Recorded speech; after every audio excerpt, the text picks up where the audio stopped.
consider enforcing a speed limit on Germany's famous Autobahns has really sparked a very heated debate in this car-obsessed country. This new data reveals a shocking truth. Speed limits don't work at all. In fact, they are making our roads even more dangerous. Every year, billions of dollars are poured into setting, enforcing, and maintaining speed limits. Yet accidents continue to claim lives at alarming rates. Meanwhile, Germany's Autobahn, where 70% of the roads have no speed limits, consistently reports fewer fatalities per mile than roads in the United States. Is the system we rely on broken? Are speed limits actually putting us at greater risk? And most importantly, what does it mean for you and me? Believe me, this data is nothing like what you would expect. The Autobahn versus speed limits. New data has cast doubt on one of the most basic rules of driving, speed limits. For decades, these limits have been upheld as essential to road safety. Yet, shocking statistics from Germany's Autobahn, a highway system famous for allowing unrestricted speeds on many sections, tell a different story. Despite cars traveling at speeds over 150 miles per hour, the Autobahn boasts a fatality rate of just 2.7 deaths per billion kilometers driven, nearly half the rate of American highways. This stark contrast forces us to ask, if speed limits are so effective, why does a system without them perform better? The origins of this discrepancy lie in a combination of factors. First, German drivers face stringent requirements to obtain a license, including extensive training and rigorous exams. This emphasis on education ensures that drivers are not only skilled, but also disciplined. Second, German traffic laws prioritize behavior over speed. Tailgating, for example, is strictly penalized, and passing is allowed only in designated lanes. These measures create a predictable flow of traffic even at high speeds. The debate about speed limits isn't new, but this data from the Autobahn reignites questions about their necessity. Are speed limits truly protecting us, or have we been enforcing a rule that doesn't hold up under scrutiny? Speed limits don't match reality. The problem isn't just speed, it's the mismatch between how speed limits are designed and how people actually drive. In the United States, speed limits are often based on the 85th percentile rule, which calculates the speed at or below which 85% of drivers naturally travel under normal conditions. The logic is that most drivers will choose speeds they feel are safe, and setting the limit close to this average should encourage compliance. However, this approach has its flaws. First, speed limits are rarely adjusted to account for changing conditions.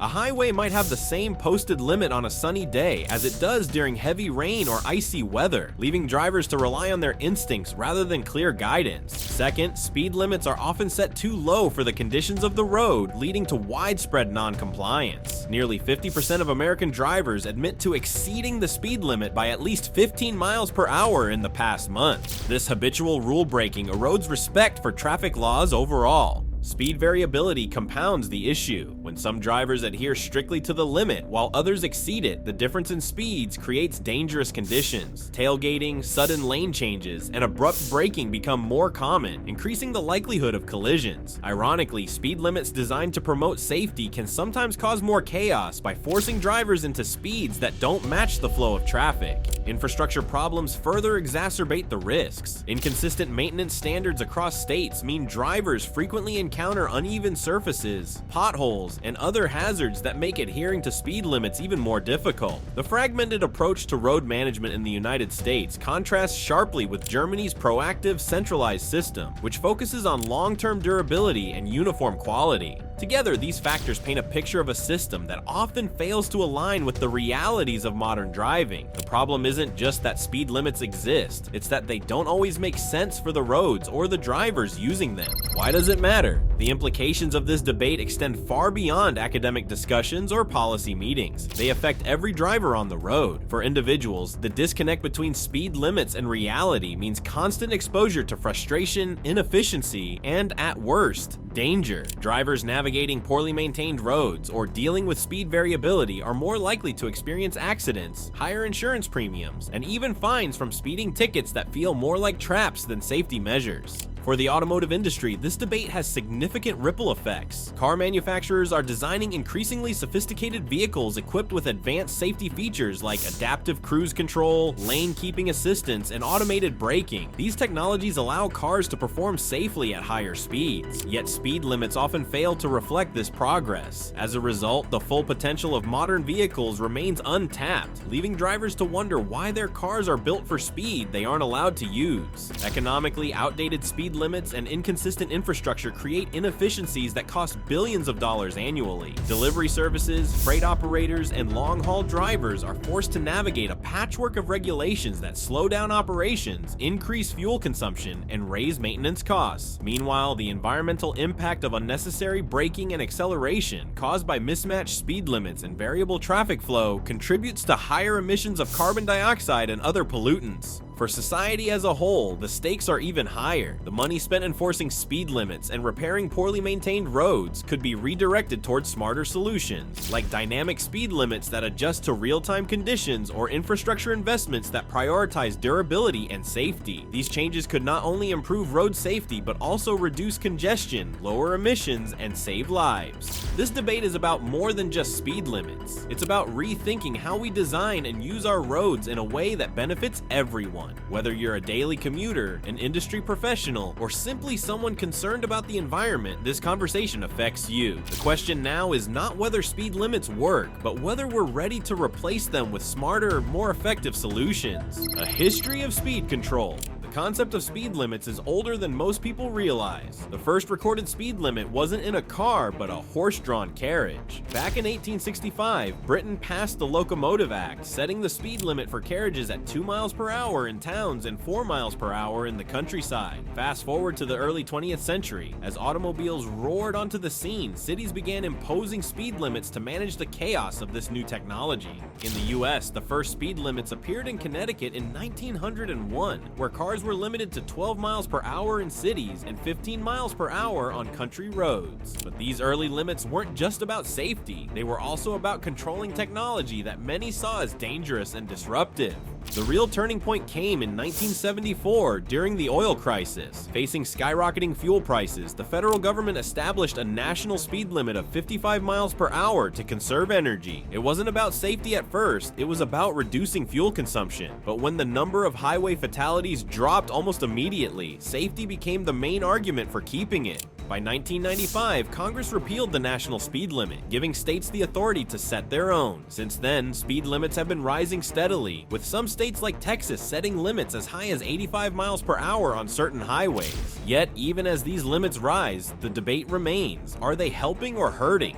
The human psychology. Speed limits are more than numbers on a sign. They're psychological tools that influence how we drive, but they don't always work as intended. Research shows that drivers often choose speeds they feel are safe, regardless of the posted limit. If a road feels wide, open, and empty, drivers naturally go faster. Conversely, narrow or winding roads make us slow down, even if the speed limit is high. This mismatch between speed limits and driver instincts creates frustration, and frustration leads to risky behavior. Think about the last time you were stuck behind someone driving 10 miles under the limit on a highway. Did it make you want to tailgate, change lanes aggressively, or speed up to overtake them? You're not alone. Most drivers react the same way. Speed variability, differences in speed between vehicles on the same road, is a major factor in accidents. When some cars are going 35 and others are pushing 70, it creates opportunities for tailgating, sudden braking, and lane weaving. All of these increase the likelihood of crashes. Ironically, speed limits can sometimes make this problem worse by forcing drivers into speeds that don't match road conditions. The challenge of speed variability. Speed variability does not just affect accident rates, it influences how drivers interact with one another on the road. Picture this: a driver traveling at 50 miles per hour on a highway with a limit of 70 miles per hour. Other cars begin to swerve around them, creating turbulence in the traffic flow. This isn't just frustrating, it's dangerous. The psychological impact of speed variability is significant. Drivers stuck behind slower vehicles often experience frustration, which can escalate into road rage. This might manifest as tailgating,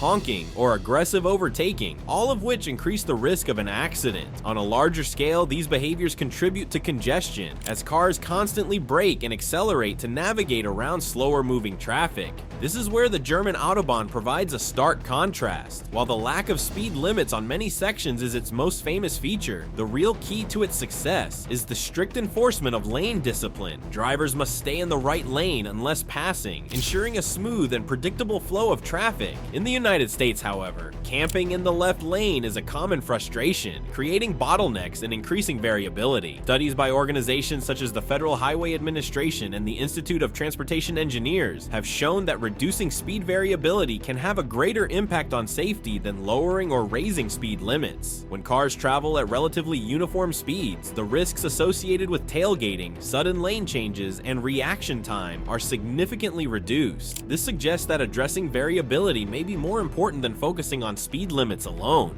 The impact of technology on safety. Modern vehicles are equipped with a range of technologies designed to make driving safer. From anti-lock braking systems to advanced driver assistance features like adaptive cruise control, these innovations have fundamentally changed how we interact with our cars. However, speed limits often fail to reflect these advancements. Take stopping distance as an example. In the 1970s, cars required significantly more space to come to a complete stop at high speeds. Today, advancements in brake technology and tire materials have reduced stopping distances by as much as 20%. This means that driving at 70 miles per hour in a modern car can be as safe in terms of stopping ability as driving at 55 miles per hour in an older vehicle. Yet speed limits are often set with the lowest common denominator in mind. They assume that not all drivers are in vehicles equipped with the latest technology, and not all drivers are equally skilled. This creates a dilemma. Should laws cater to the safest drivers and vehicles, or should they be designed to protect the least experienced and least equipped among us? The answer is not straightforward. While technology has undoubtedly made driving safer, it has also introduced new challenges. Features like adaptive cruise control can encourage complacency, leading some drivers to pay less attention to the road. Similarly, while anti-lock braking systems improve stopping distances, they cannot compensate for poor judgment or reckless behavior. The question then is whether speed limits should evolve alongside technology. Should they be higher on roads frequented by newer, safer vehicles, or should they remain consistent to account for the wide range of cars and drivers on the road?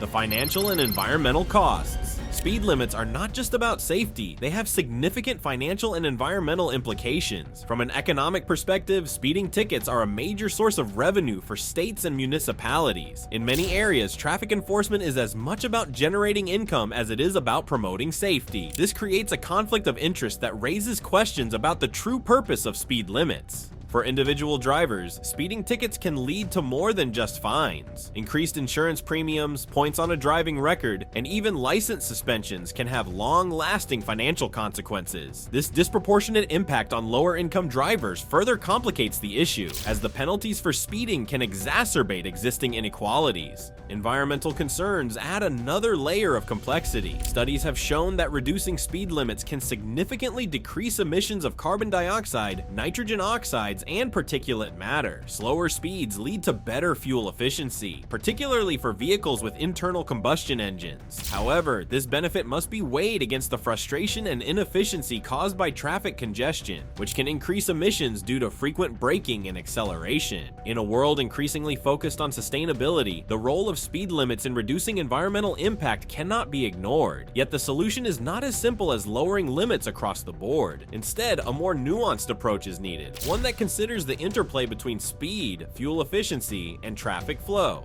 The road to a smarter system. If speed limits are not the ultimate answer, what is? The data suggests that a more sophisticated approach is needed, one that goes beyond setting arbitrary numbers and addresses the root causes of road safety issues. Dynamic speed limits, which adjust based on real-time conditions, are one potential solution. These systems use sensors and algorithms to account for factors like weather, traffic volume, and visibility, ensuring that limits are appropriate for the current situation. While still rare in the United States, such systems are increasingly common in countries like Germany and the Netherlands, where they have been shown to reduce accidents and improve traffic flow. Another avenue is greater emphasis on driver behavior. Speed limits often focus on regulating how fast we drive, but they say little about how we drive. Enforcing laws against reckless behaviors like tailgating, improper lane use, and distracted driving could have a more significant impact on safety than simply setting lower limits. Infrastructure improvements are essential. High-quality roads with clear signage, proper drainage, and smooth surfaces are inherently safer, regardless of speed. Investing in long-term maintenance and proactive repairs would not only save lives, but also reduce the economic costs of accidents and